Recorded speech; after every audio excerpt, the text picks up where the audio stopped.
जो industry grow कर रही है। आप ऐसी किसी इंडस्ट्री में नहीं जाना चाहेंगे जो इंडस्ट्री कल को खत्म हो जाए।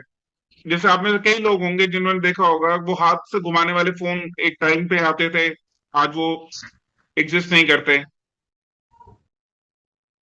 नोकिया जैसी कंपनी एग्जिस्ट नहीं करती, क्योंकि जिन्होंने वक्त के बदलते हुए टेक्नोलॉजी रखी, ऐसी इंडस्ट्री में कदम रखा, वो उन्होंने ही असल में ग्रो किया। अब आपने इंडस्ट्री चूज की जो सबसे ज्यादा ग्रो कर रही है। अब वो ग्रो क्यों कर रही है, उसका कारण है। अगर आप समझें, मैन्युफैक्चरर से कस्टमर तक सामान पहुंचाने के पांच छह तरीके होते हैं। कुछ लोग किराने की दुकान में काम करते हैं तो वो रिटेल की मार्केट समझेंगे। कुछ मॉडर्न ट्रेड समझेंगे, जैसे ये बिग बाजार है, बड़ी बड़ी दुकानें हैं। कुछ ई कॉमर्स समझेंगे कि जैसे अमेजोन फ्लिपकार्ट है, आपने ऑर्डर किया आपको माल आ जाता है घर पे।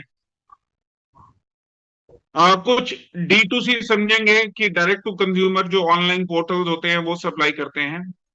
और एक डायरेक्ट सेलिंग है। यानी अगर देखें तो छह तरीके की इंडस्ट्री है जो जिस तरीके से सामान मैन्युफैक्चरर से बन के कस्टमर तक जा सकता है। अब इन छह इंडस्ट्री में हम घुस के, हम जुड़ के काम कर सकते हैं। अगर हम बहुत है तो हम रिटेल में जा सकते हैं, मैन्युफैक्चरिंग में जा सकते हैं, मॉडर्न ट्रेड में जा सकते हैं, काफी जगह जा सकते हैं। क्वेश्चन ये है कि इन सभी इंडस्ट्री में से ऐसी कौन सी इंडस्ट्री है जो सबसे ज्यादा तेज ग्रो कर रही है और जिसमें मैं पैसे कमा सकता हूँ। आज क्या मैं बिग बाजार या मॉडर्न ट्रेड में जाके पैसा कमा सकता हूँ? क्या मैं अमेजोन से पैसा कमा सकता हूँ? क्या मैं 250-300 रिटेल की दुकानें खोल के पैसा कमा सकता हूँ? तो मुझे कमाने के लिए क्या चाहिए? अपना टाइम, थोड़ा सा प्रोडक्ट, प्रोडक्ट का यूज करने का बेनिफिट, उसको समझाने का तरीका, और एक एजुकेशन जो प्रोडक्ट को समझा सके, प्लान को समझा सके, लोगों को साथ लाके टीम को समझा सके। इसी कॉम्बिनेशन की वजह से असल में इंडस्ट्री की ग्रोथ और आपकी ग्रोथ निश्चय हो जाती है।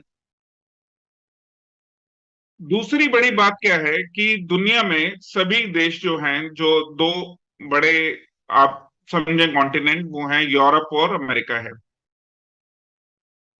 अब ये तो जो देश है यूरोप और अमेरिका, यहाँ पे काम करने वाले लोगों की जो पॉपुलेशन है वो कम होती जा रही है। आप थोड़ा हैरान होंगे ये सोच के कि काम करने वाले लोगों की पॉपुलेशन का क्या मतलब होता है। जनरली अगर आप ये समझें कि आप 15 साल से लेके 70 साल तक की एक उम्र समझी जाती है जिसमें आप जीते हैं और आप काम करते हैं, उसमें काम करने वाला जो सेक्शन है वो असल में 20 से 45 साल वाले होते हैं। आप जनरली 15 से कम को काउंट नहीं करेंगे कि वो कोई देश की अर्थव्यवस्था के लिए, अपने घर चलाने के लिए काम करेंगे, और 70 साल से ऊपर भी आप जनरली काउंट नहीं करते। जबकि ऐसा नहीं है, हिंदुस्तान में कई लोग इसमें बहुत ज्यादा काम करते हैं, कई लोग अपने अपने घर को चलाते हैं।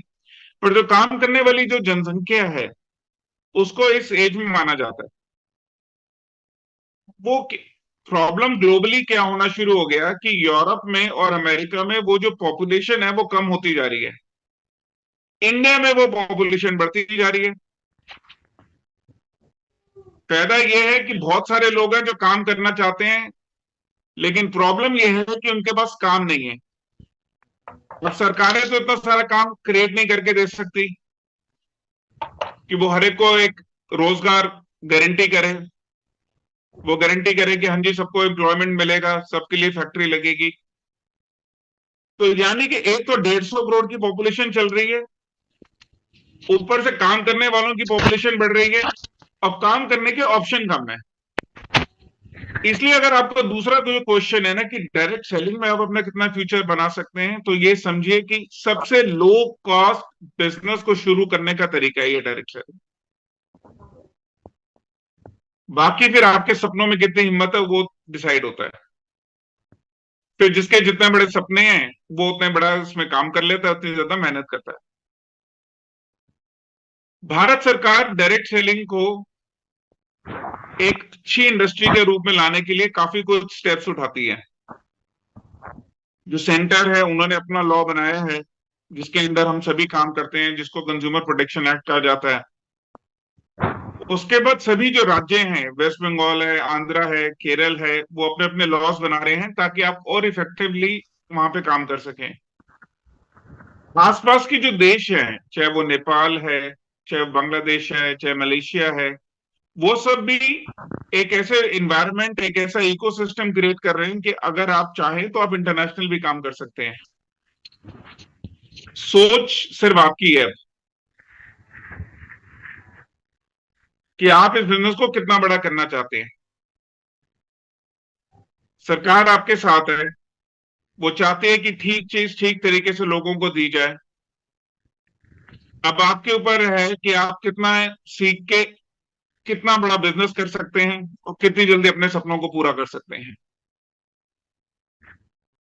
मैं ज्यादा मोनोलॉग नहीं करना चाहूंगा कि मैं आपको कहूं कि मैं आपसे बात करता रहूं। अगर आप में से किसी का कोई क्वेश्चन है, सुनील भाई, प्रतीक भाई, अगर आपका कोई क्वेश्चन है, तो कुछ लोग जानना चाहें तो मैं चाहूंगा कि मैं उसे एड्रेस कर सकूं।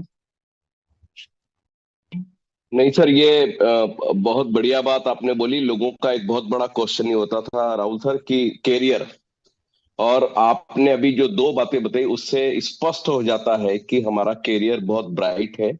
और चूंकि पॉपुलेशन ही हमारी सबसे बड़ी पावर है, ताकत है, और हम उसी को जो है यहाँ पे यूज कर सकते हैं। You should inform to each and everybody product के बारे में, बिजनेस प्लान और ये इंडस्ट्री। और सबसे बड़ी बात जो आपने बात बोली वो थी इकोनॉमिकली, कि यदि हम ग्रोथ करना चाहते हैं तो इससे अच्छी इंडस्ट्री नहीं हो सकती। सर मैं एक बात ये कहना चाहूंगा, यहाँ पे आपसे पूछना चाहूंगा कि लोगों का थोड़ा सा सीखने का जो मन स्थिति है वो नहीं होती है। तो क्या वाकई एजुकेशन बहुत इंपॉर्टेंट है इस इंडस्ट्री में ग्रोथ करने के लिए? सुनील भाई, अगर इस इंडस्ट्री को समझें तो एक्चुअल में है क्या। हमने प्रोडक्ट पसंद आया, प्रोडक्ट खरीदा, पैसे दिए, डायरेक्ट सेलिंग शुरू। अब उस प्रोडक्ट खरीदने से सपनों को बिल्ड करने का जरिया जो है, जो पुल है, वो सिर्फ एजुकेशन ही तो है, और तो कोई तरीका नहीं है। वरना कोई लॉजिक तो साबित कर नहीं सकता ना कि आप एक 1,000, 5,000, 10,000 का प्रोडक्ट खरीद के कैसे आप 10 लाख कमा सकते हैं। तो उसको समझने के लिए अगर 90% लोग वो नहीं समझते तो कोई गलत नहीं है।